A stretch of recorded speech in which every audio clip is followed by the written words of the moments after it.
Pabor si Senator Risa Hontiveros na repasuhin ang Juvenile Justice and Welfare Act na target bigyan ng mas malawak na intervention ang mga Child in Conflict with the Law o CICL.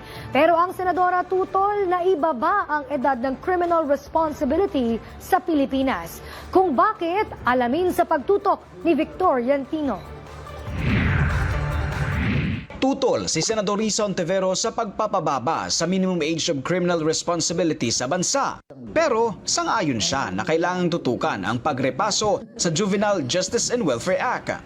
Layo nitong masiguro at mapondohan ang mas komprehensibong interbensyon at diversion program para sa mga child in conflict with the law. Sa mga children in conflict with the law, kasama na po yung mga nakakagawa ng heinous crimes na sa mga kapwa-bata tulad dun sa Tacloban. And always based on the principle pa rin ng best interest of the child.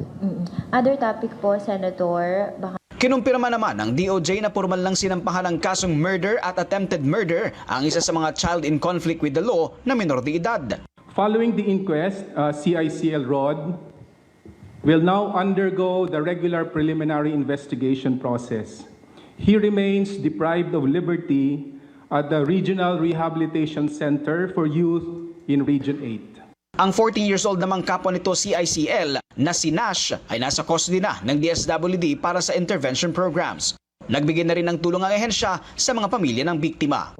Nilinaw naman ni Senador Risa na hindi ang kanyang komite ang nag-utos na ibahan ang online game na Gorebox, kundi ang CICC bilang paunang hakbang. Nadiskubre kasi sa pagdinig ng Senado na pinapasok na ng mga malign actor ang online games para magpakalat ng nihilistic violent extremism sa mga kabataan. Lumabas sa aming pagdinig kahapon ay isa sa mga originally safe spaces na games na pero pinapasukan ng mga malign actors.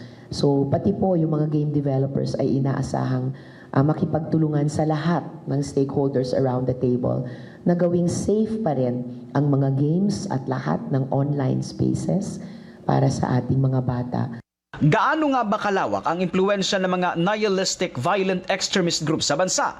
Sagot ng Senador, Iyon yung isang pinaka-importanteng kailangang i-establish through investigation ng ating law enforcers at ng ating ICT managers no sa gobyerno. nanawagan naman si Hontiveros sa law enforcement at sa buong gaming community na magpatupad ng strict verification protocols bilang safeguards. Victor Leantino, IBC News.